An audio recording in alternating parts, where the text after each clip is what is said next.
Bonjour à tous et bienvenue dans Demain vous appartient, votre émission sur la série de TF1.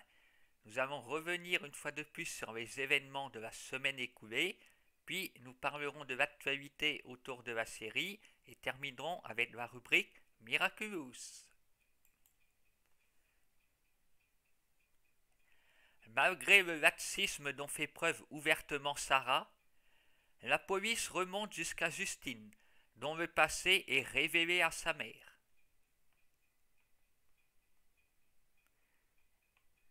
Quel choc en quelques jours d'apprendre que sa fille s'est prostituée et qu'elle est une meurtrière.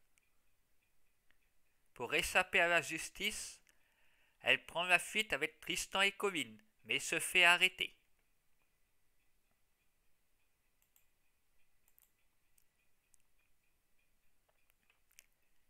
Elle résiste bien à la pression policière, car Tristan et elle ont bien préparé leurs mensonges. Mais un grain de sable s'ajoute à cette mécanique. La mère de Justine décide de s'accuser du meurtre pour protéger sa fille. Comment va réagir Justine? Va-t-elle laisser sa mère payer pour elle ou avouer?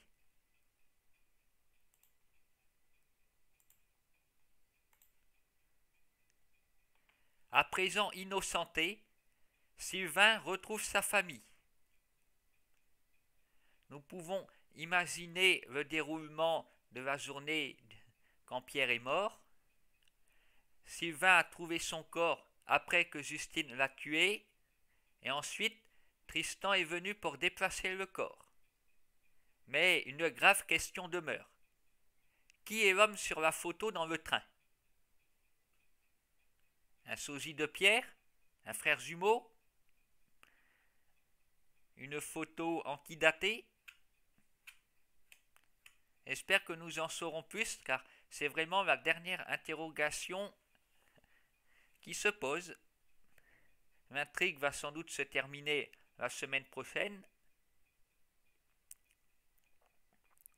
Nous saurons qui va payer. Espérons que nous aurons tous les détails, que Justine révélera son plan, peut-être improvisé.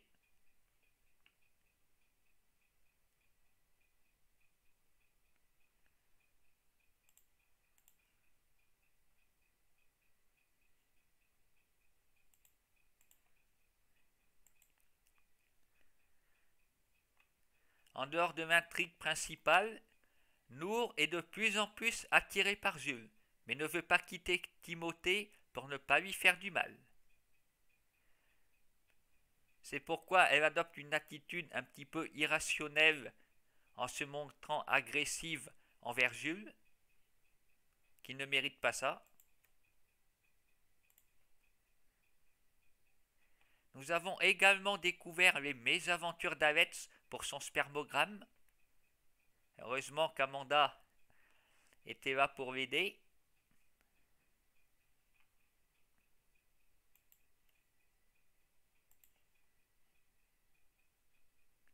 Suleiman ne supporte plus les disputes incessantes de ses parents et fugue.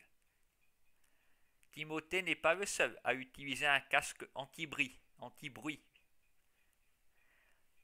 Valérie renonce à partir, mais je pense qu'elle trouvera du travail à 7, puisque Tristan risque d'aller en prison avec son ami Thomas. Il faudra bien quelqu'un pour gérer le spoon. Et Antoine, va-t-il finalement retourner avec Rose?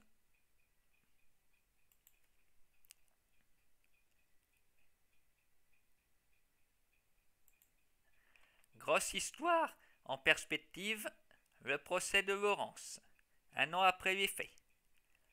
Les deux parties ne se font vraiment pas de cadeaux. Lou reproche à Laurence d'avoir envoyé Alex se faire tabasser en prison à sa place. Mais elle omet de préciser que Victor a payé pour que cela arrive. Et est-ce vraiment déontologique que Lou prenne la défense de son ancien compagnon dans une affaire?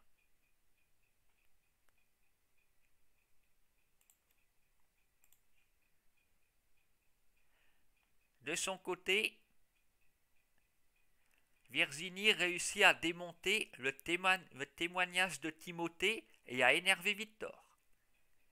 Il devrait pourtant s'attendre à des mauvaises surprises, car tout ne se passera pas comme il l'entend.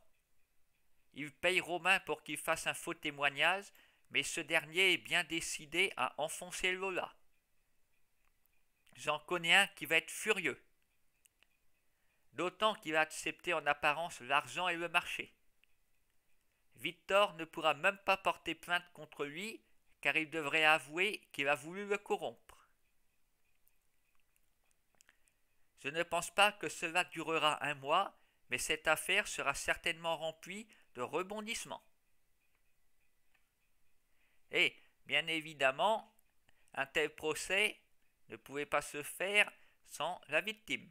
C'est pourquoi Lola est présente au tribunal.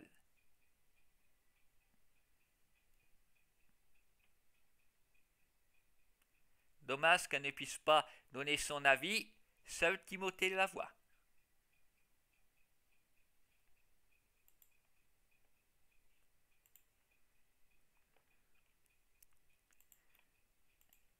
Passons maintenant à la rubrique Actualité, qui est assez courte, puisque Linda Hardy participe toujours à Danse avec les stars. La semaine dernière, nous avons pu voir Maud Baker, comme je vous l'avais annoncé, dans Coup de foudre en Andalousie, et je l'ignorais, je n'ai pas pu vous le dire et je m'en excuse, elle était également dans le feuilleton Olivia, où nous l'avons vu faire le grand saut du haut d'un toit. Quel courage, bravo à elle. Et lundi prochain, nous allons enfin revoir Judith, qui revient des États-Unis, avec une nouvelle couleur de cheveux et un nouveau visage. Et oui, voilà encore une nouvelle interprète. C'est la troisième en 3 ans. La deuxième avait tout de même duré un petit moment, mais elle était partie. Décidément, on dirait que ce rôle a du mal à conserver sa comédienne. Quelques autres acteurs ont également changé depuis le début. Passons à présent à la rubrique Miraculous.